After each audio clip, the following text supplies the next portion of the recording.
This work of a matchmaker is very much in one-on-one personal, very personalized, like you said, high scale, high level clients. However, how do you actually see this changing going forward? Do you think matchmaking is an industry that will be affected by artificial intelligence, by technology, by virtual reality?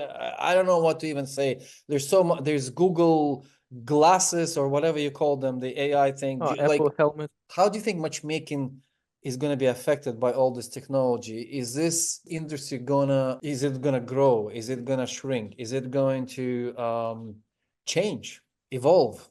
Yeah. So I definitely think it's going to change. I think it's going to grow. I think there's going to be a segment of society that's going to continue to degrade down the path of technology. And when I say degrade down the path of technology, what I mean by that is we are humans and we were built to have connection, whether it's connection with our brothers or sisters or girlfriends or boyfriends, mothers or fathers, whatever it is, we are built to have connections.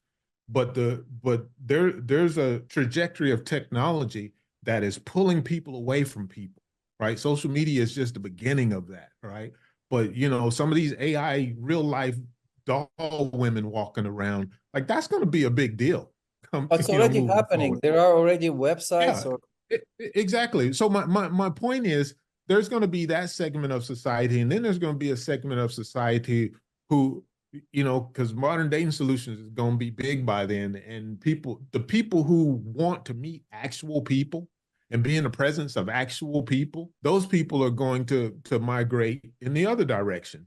And one of the reasons why I think matchmaking is going to be more of a necessity moving forward is because society is just so different, right? And I'll give you an example. I asked ChatGPT to give me 100 different sexual orientations, and it gave me 100 different sexual orientations. I asked it to give me one. It actually did. And I read all of them, and I couldn't make sense of a lot of them, but it boggles my mind that was the case. I asked it to give me 100 genders, and it gave me 100 different genders. Listen, I'm not against any of the genders and whatever people want to do in their lives. The only point I'm making is that it's harder and harder for people to just find other people that want to be in relationships, the type of relationship that they want to be in, whatever that is, right? So because there's just so many variations. And so matchmaking can help bridge that up for that. In my mind, matchmaking is the only way you're going to do it, because you can't walk out in the street and find somebody, because it's just too much. It's just too much. So I think matchmaking is going to grow.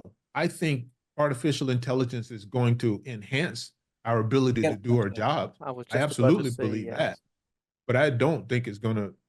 No, I absolutely don't think it's going to replace matchmakers in any kind of way. You just learn to work with artificial intelligence to improve your productivity, maybe, right? Yeah. But the thing is, if how you position matchmaking, and I think this is really, really valuable, is if big part of it, I don't know percentage-wise, but if big part of matchmaking is actually preparing someone for dating, for a relationship, to find the right one and to keep the right one, then it's very human touch. It's very personalized. It's very bespoke, if you wish. Like you have to one, like it's a very